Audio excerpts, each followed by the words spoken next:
In my last video, I talked about how when bipolar people are in a state of acute psychosis, they can have very spiritual experiences, sometimes even thinking that they're Jesus. However, experiences during acute psychosis can also be quite terrifying. But what's interesting is that even these terrifying experiences can have a spiritual dimension because in some way people have the feeling that the devil is after them. Sometimes people see devils and feel like they're being chased by them.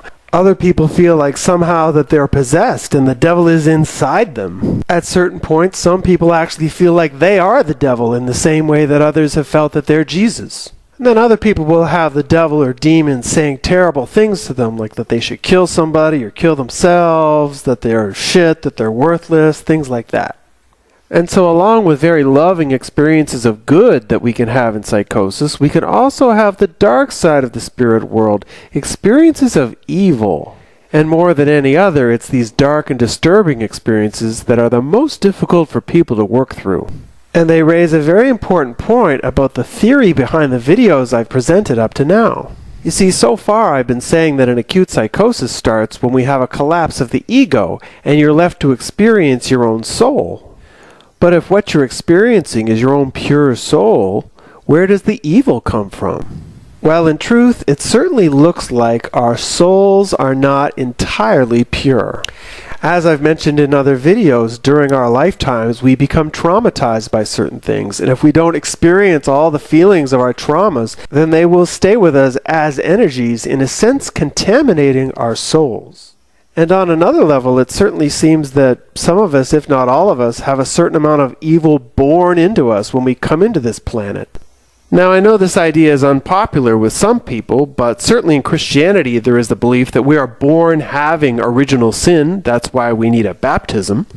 And from Eastern spirituality, they believe that we come into this world from past lives, that we're reincarnated. And so if we look at ourselves that way, it could be possible that we come into this world from a past life carrying this karma or negative energies that are records of the sins we've committed in the past. And so based on what these religions have to say, in addition to what I actually see when people go into an acute psychosis, it certainly seems that we are born with a certain amount of lower or negative energies that we need to work through in this lifetime.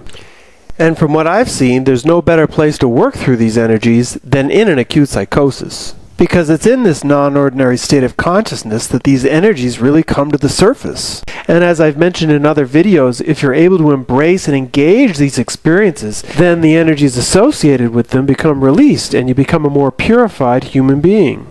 And this all sounds great except for one thing. When these energies are dark and disturbing and evil, it's very easy to go into a state of denial about what's happening to us. And once we're in denial about our own inner experience, then we start to project it. And once you start projecting, then you're in real trouble. Now, what is projection? Well, basically, it's anything that's going on inside of you that you decide is actually happening outside of you, that's going on around you. And the most famous form of projection is paranoia. Paranoia comes in a variety of shapes and sizes, but they all have one thing in common. It always feels like someone or something is out to get you.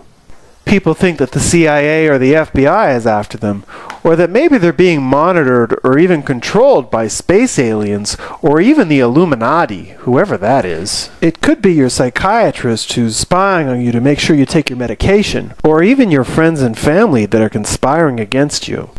For one homeless guy in my neighborhood, his problem is snakes. He's totally concerned that snakes are going to crawl up his pant legs. Germs can also be a big problem because they're invisible and they exist everywhere. And in many situations, the paranoid person will have the feeling that the groups that are after them, although maybe not the snakes and the germs, will have some sort of surveillance equipment to keep an eye on them as well. Paranoid people can have the sensation that their phones are being tapped when they're really not, or that there's hidden cameras in their homes, or maybe even that someone's put a microchip in their brain in order to control them. Now, where does the paranoia come from? Well, I think Dr. Stan Grof has the best explanation that I've found so far, because he thinks that when the ego collapses, often we find ourselves in this cosmic oneness where there's no boundaries, and in that oneness we can feel connected to everything and it can feel quite good. But the dark side is that if there's no boundaries, then there's also no defenses, and whatever is out there can get in here and get to me and attack us. And I think a great example of this is when people start to have psychic sensations. Once in an acute psychosis, people become extremely sensitive and may even have the feeling that they're becoming psychic, reading other people's thoughts. And while some people might enjoy this newfound sensation, other people can have the reverse feeling that, uh-oh, if I can read other people's thoughts, then maybe they can read my thoughts. And that's the paranoid part of the whole thing. Now, as I've said in many videos, I think it's very possible to heal yourself from bipolar disorder and episodes of acute psychosis. However, if somebody is really locked into a series of paranoid thoughts, that healing process becomes extremely difficult.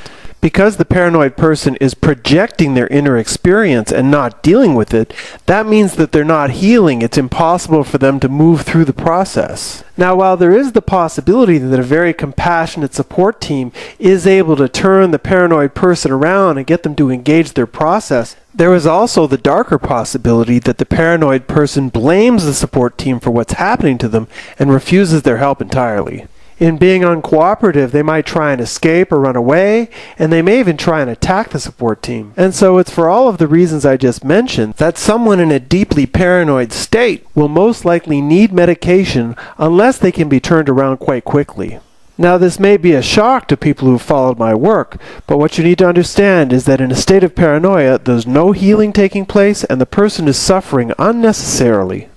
And so while it is true that many paranoid people will need medication, I hope that we can use it in the future as a tool and not as a way of life. And what that means is that while the person is being medicated, they're also working to get in touch with the feelings that they were rejecting while they're in psychosis. Because what you normally find is when you meet somebody that's had a very traumatic psychosis, chances are they've also had a very traumatic life. So, whether you feel that devils and demons are after you, or you're scared of the teddy bear in your bedroom, in the end, all of these experiences are rooted in the dark and fearful energies that are within ourselves. And while it may be very difficult sometimes, still, the more you're able to work through these energies, the better off you'll be.